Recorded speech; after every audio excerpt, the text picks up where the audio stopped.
At Singhania Educational Institute, we're not just prepared for the future, we're actively shaping it with technology and innovation. We are preparing to lead tomorrow. Singhania Educational Institute, cultivating knowledge. Refined oil और process जैसे unhealthy oils ने तो जैसे पूरे market पर कब्जा ही कर लिया है, मगर अब आप इसकी चिंता ना करें, क्योंकि आ गया है वंश कोल्हू का प्योर सरसों कच्ची घानी ऑयल। लकड़ी कोल्हू मेथड से तैयार ये है नेचुरल और हेल्दी भी। वंश कोल्हू प्योर सरसों कच्ची घानी ऑयल के साथ। वंश कोल्हू, तेल सही मिलेगा यहीं। नमस्कार, आप देख रहे हैं आई इंडिया और मैं हूं डॉक्टर पंकज सिंह गौर। और आज आई इंडिया के स्टूडियो में खास मेहमान आए हुए हैं, इनका परिचय कराते हैं। दरअसल आप सीतापुर के वरिष्ठ अधिवक्ता अरविंद मसलदान जी हैं, जिनसे आज हम चर्चा करेंगे। दरअसल बसपा के नेशनल कोऑर्डिनेटर आकाश आनंद और उनके कुछ अन्य साथियों पर जो FIR हुई है उसको लेकर कि उसमें कानून के प्रावधान के तहत क्या कार्रवाई आगे हो सकती है, इस पर हम चर्चा करेंगे। तो पहले तो सर आपका बहुत बहुत स्वागत। सो काइंड ऑफ यू, आपने हमें बुलाया अपने स्टूडियो में, आपका बहुत बहुत धन्यवाद। धन्यवाद सर। चलिए चर्चा को आगे बढ़ाते हैं और आपको बता दें कि बसपा के नेशनल कोऑर्डिनेटर आकाश आनंद रविवार को सीतापुर पहुंचे हुए थे और इलाहाबाद फील्ड पर उन्होंने एक जनसभा को संबोधित करते हुए दो उन्होंने भाषण दिए ऐसे जो विवादित माने गए, चुनाव आचार संहिता का उल्लंघन माना गया और इस मामले को लेकर शहर कोतवाल अनूप शुक्ला की ओर से एक FIR शहर कोतवाली में दर्ज कराई गई। दरअसल आकाश आनंद जो चुनावी जनसभाओं को लगातार संबोधित कर रहे हैं BSP की ओर से, वो बहुजन समाज पार्टी और उनकी जो मुखिया हैं मायावती, उनके उत्तराधिकारी माने जाते हैं और उत्तर प्रदेश में ये उनकी चुनावी जनसभा करीब 9वीं और 10वीं के आसपास थी और जिस तरीके से वो चुनावी भाषणों को देते हुए आ रहे थे और जब सीतापुर में उनकी चुनावी जनसभा हुई तो उसमें जो उन्होंने भाषण दिया जिसको लेकर ये FIR दर्ज हुई। और आपको ये भी बता दें कि आकाश आनंद दरअसल सीतापुर में 5 प्रत्याशियों के समर्थन में, जो लोकसभा के प्रत्याशी हैं उनके समर्थन में चुनावी जनसभा को संबोधित कर रहे थे, जिसकी अनुमति सभा की पार्टी के जिला अध्यक्ष विकास राजवंशी की ओर से ली गई थी। और ये जो समर्थन में जिनके कर रहे थे चुनावी जनसभा, उनमें सीतापुर से बसपा के जो प्रत्याशी हैं महेंद्र यादव और इसके अलावा धौरहरा के प्रत्याशी श्याम किशोर अवस्थी और लखीमपुर के जो प्रत्याशी हैं अंशय कालरा और इसके अलावा मिश्रिक से प्रत्याशी BR अहिरवार और मोहनलालगंज से प्रत्याशी राजेश उर्फ मनोज प्रधान के समर्थन में ये सभा थी। तो आगे बढ़ें, आगे चर्चा करें। पहले हम आपको वो 2 बयान उनके सुनाते हैं जिन बयानों को आधार मानते हुए शहर कोतवाल की ओर से चुनाव आचार संहिता का उल्लंघन माना गया और FIR दर्ज कराई गई। वो जरा आपको सुना देते हैं कि वो बयान क्या थे। साथियों, अगर शिक्षा के और नाम पर आपने ये खिलवाड़ किया है तो आप बताइए क्या इन लोगों को वोट बनता है कि नहीं? वोट नहीं बनता तो क्या बनता है? जूता, चप्पल या लाठी? क्या तीनों मारोगे? तीनों मारोगे? ठीक है साथियों, तो एक एक जोड़ी चप्पल निकाल लीजिए, एक एक लाठी निकाल लीजिए और एक एक जूता निकाल लीजिए। वोट मांगने आए उसी हिसाब से उसे वोट, चप्पल, जूता और डंडा मार मार के उसको बता देना कि जो तुम लोगों ने हमारे से शिक्षा छीनी है उसके बदले तुम्हें वोट नहीं, ये डंडा मिलेगा। साथियों, जो ये सरकार है, जो ये बुलडोजर की सरकार नहीं, ये गद्दारों की सरकार है, गद्दारों की सरकार है। साथियों, जो सरकार अपने युवाओं को, जो अपने बच्चों को भूखा रखे, जो सरकार अपनी बहन बेटियों को, जो बहन बेटियों पे अत्याचार होने दे, जो अपने युवा साथियों को, युवाओं बच्चों को बेरोजगार रखे, जो अपने बड़े बुजुर्गों को फ्री राशन के नाम पर यहाँ की जनता को गुलाम बनाकर रखे। ऐसी सरकार को आप जानते हैं क्या कहना चाहिए? ऐसा शासनकाल पता है कहां होता है? जहां बच्चे भूखे रहें, जहां बहन बेटियों पे अत्याचार हो, जहां युवा बेरोजगार हो, जहां जनता फ्री राशन के नाम पे गुलाम बना दी जाए। ऐसी सरकार आतंकवादियों की सरकार होती है। ऐसी सरकार तालिबान अफगानिस्तान में चलाता है।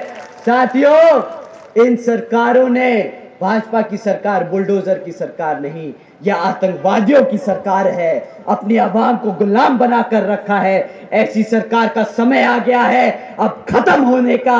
और यहाँ पर बहुजन समाज पार्टी की सरकार बनाकर, बहन जी को प्रधानमंत्री बनाकर यहाँ पे उत्तर प्रदेश में बहुजन समाज पार्टी का राज कायम करने का। आपने उन बयानों को सुना, अब हम आपको इस पर चर्चा कराएंगे। इससे पहले एक चीज़ और बता देते हैं कि रविवार को जब ये एफआईआर होती है तो सोमवार को पार्टी के जो नेता हैं, खासकर एमएलसी और हरदोई से प्रत्याशी भीमराव अंबेडकर, उनके नेतृत्व में एक बार फिर से बसपा में आक्रोश पनपता है और वो लोग इलाहाबाद फील्ड पर जमा होते हैं। उसके बाद पहुंचते हैं शहर कोतवाली, वहां पर एक ज्ञापन देकर अपना विरोध दर्ज कराते हैं। तो पूरा ये मामला है, अब सबकी नज़रें इस बात पर लग गई हैं कि आखिर ये जो एफआईआर हुई है, जिसमें 3 प्रत्याशी पार्टी के जिला अध्यक्ष और नेशनल कोऑर्डिनेटर के अलावा 30 से 35 लोगों के खिलाफ अज्ञात में मामला दर्ज होता है। और धाराएं जो लगी हैं उनका भी उल्लेख करेंगे, वकील साहब से जानने का प्रयास करेंगे कि जो धाराएं लगी हैं और उन धाराओं के तहत आगे क्या कुछ प्रावधान बनता है कानून के दायरे में। तो अरविंद मुसल्लान जी, अब हर किसी की नज़र इस बात को लेकर लग गई है, चूंकि चुनावी साल है और चुनाव में जो भाषण होते हैं वो नेताओं को किस कैटेगरी में रहना चाहिए, उनको किस प्रकार के भाषण देना चाहिए। अब ये उन्होंने जो भाषण दे दिया, भाषण देने के बाद आकाश आनंद पर एफआईआर होती है, तो कानून क्या कहता है? देखिए, एक सबसे पहले तो मैं आपको एक बात ये बता दूं कि जिन जिन सेक्शंस में एफआईआर हुई है वो है 171C, 188, 153B और 505 सब क्लॉज 2 में और 125 रिप्रेजेंटेशन ऑफ पीपल्स एक्ट। तो इन धाराओं में एफआईआर हुई है। और इन धाराओं में जो एक बहुत मोटी बात है वो मैं आपको बता दूं कि इस धाराओं में किसी में भी 7 इयर्स की पनिशमेंट नहीं है प्रोवाइडेड। किसी में 3 साल है, किसी में 6 महीने है, किसी में 6 महीने प्लस फाइन है। तो 3 साल से ऊपर की इसमें कोई भी पनिशमेंट नहीं है, वो भी तब जब मुकदमा कन्विक्ट होगा, तब की मैं बात कर रहा हूँ। और जैसा कि हमारे दर्शक जानते होंगे कि एक बहुत ही विस्फोटक जजमेंट हमारे कह लीजिए या बहुत ही अच्छा जजमेंट हमारे ऑनरेबल सुप्रीम कोर्ट ने दिया है, जो कि है Satyendra Nath until versus CBI, जो जुलाई 2022 में 5 जजेस की बेंच ने उसमें रूलिंग दी है जी। तो उसमें उन्होंने सारे ऑफेंस को कैटेगराइज कर दिया है जी। तो उसमें कैटेगरी ए में जी जो आपके सेक्शंस आते हैं उसमें पनिशमेंट अप टू 7 इयर्स है जी। तो 7 साल तक की सज़ा में ऑनरेबल सुप्रीम कोर्ट ने ये कहा है कि साहब सेक्शन 41 ऑफ द सीआरपीसी के तहत अगर एफआईआर तो दर्ज हो सकती है, उसमें तो कोई दो राय नहीं, लेकिन उसमें जो इन्वेस्टिगेटिंग ऑफिसर है उसको ये so called he is duty bound, power नहीं है, पावर होना एक अलग बात है, जमानत दे या न दे, but he is duty bound to grant him bail in the police station. थाने पर ही उसको बेल देनी पड़ेगी और मुचलका भराना पड़ेगा। और इस पर तमाम सुप्रीम कोर्ट का लॉ और बाद में आया कि जिसमें आईओ ने ऐसा नहीं किया तो उसको सुप्रीम कोर्ट ने पनिश भी किया है। और यहाँ तक उसमें बात आई है कि क्यों ना उसकी नौकरी ले ली जाए और ये सब किया जाए, और उसने सुप्रीम कोर्ट की रूलिंग को क्यों नहीं माना। तो इसमें जहाँ तक मैं समझता हूँ, मतलब मैं केस की अभी मेरिट की बात नहीं कर रहा, मैं तो आपको खाली अभी सेक्शंस की ग्रेविटी बता रहा हूँ कि कितने सीरियस हैं सेक्शन जी। तो सीरियसनेस मैंने आपको बता दी कि मैक्सिमम पनिशमेंट 3 साल है और 3 साल में उनको ज़मानत आईओ इन्वेस्टिगेटिंग ऑफिसर जो है वही दे सकता है, दे ही नहीं सकता बल्कि उसको देनी ही पड़ेगी।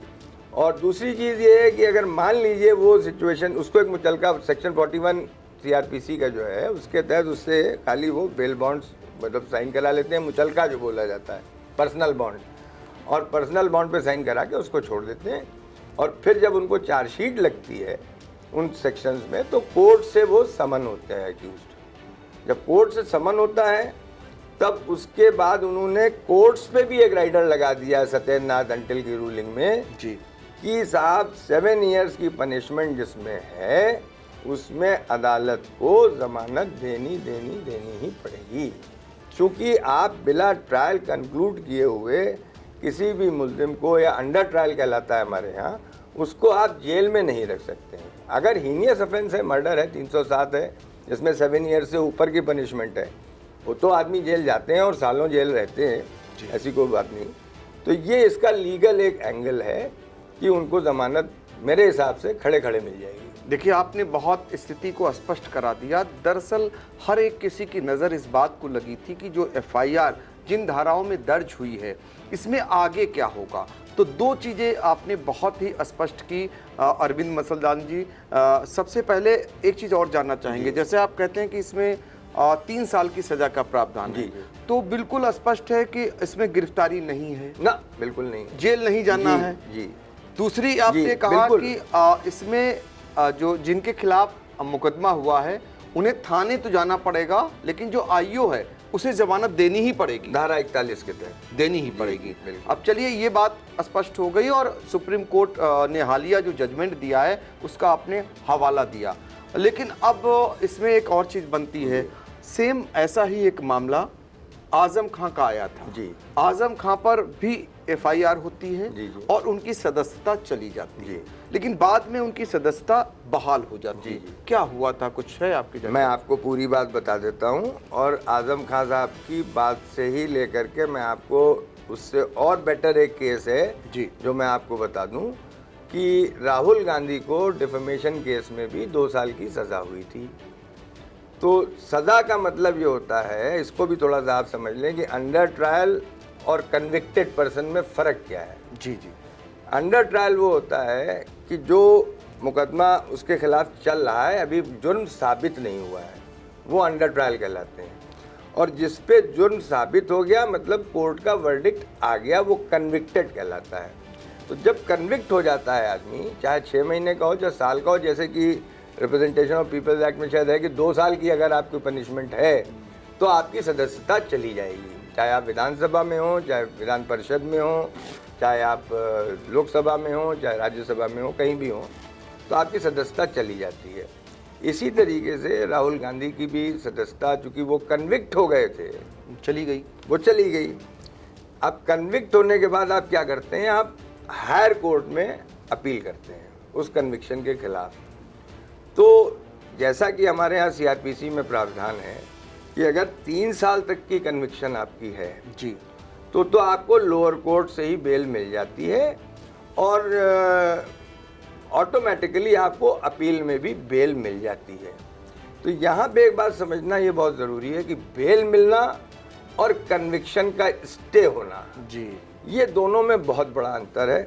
और इस पे जयललिता के टाइम से इस पे सुप्रीम कोर्ट ने केस लेट डाउन किया, तो उसमें भी यही बात आई कि वो उनका कन्विक्शन स्टे नहीं किया था, कोर्ट ने बेल दे दी थी जी।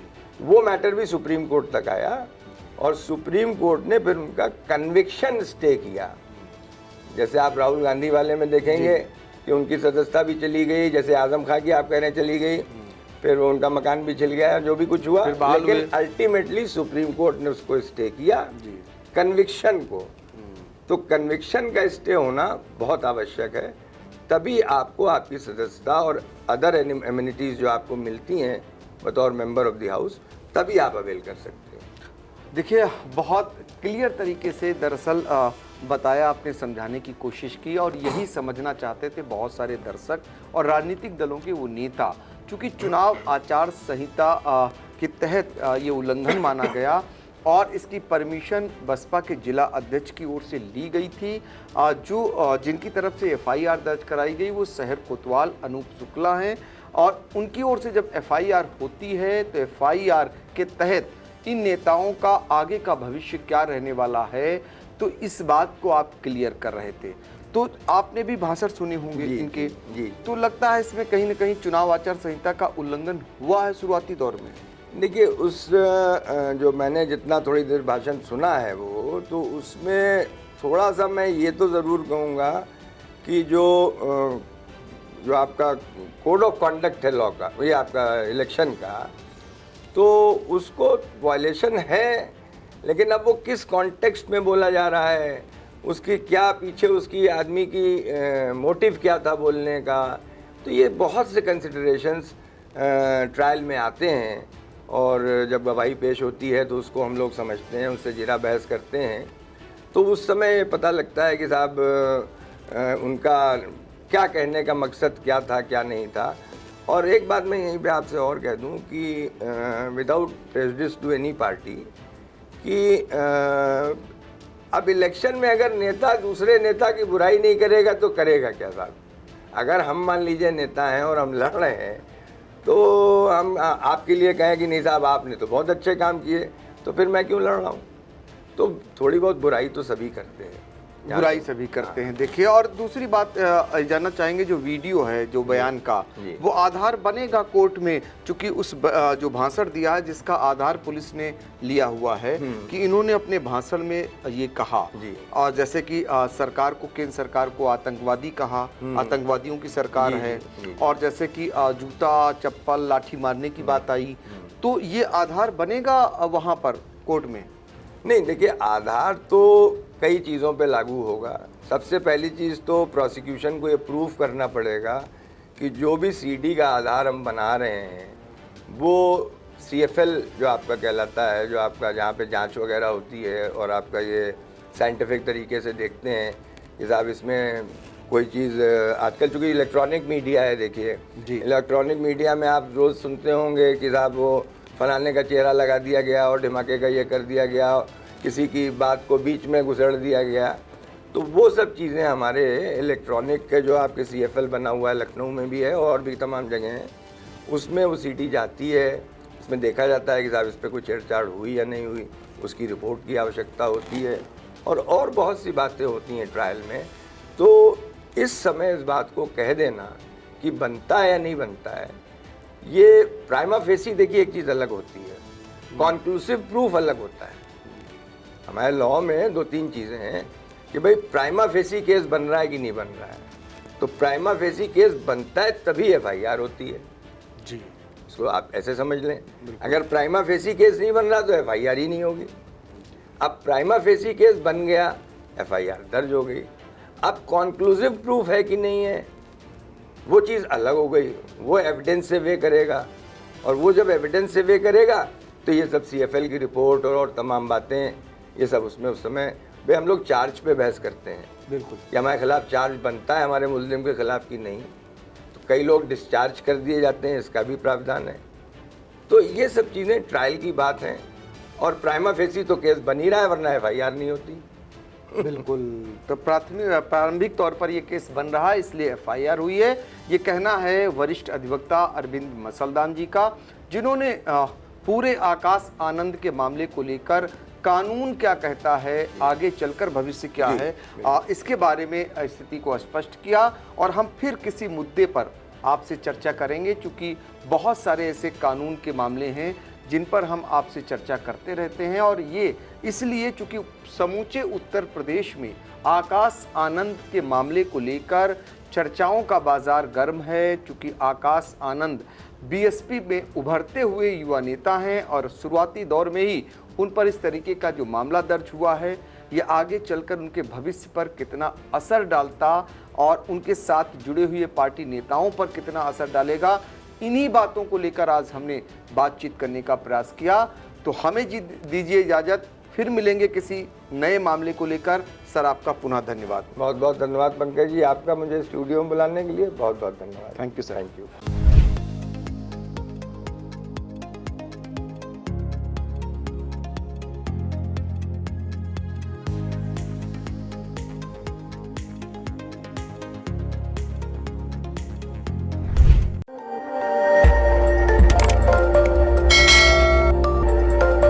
खबर आपकी, नजर हमारी। देखते रहिए आ इंडिया।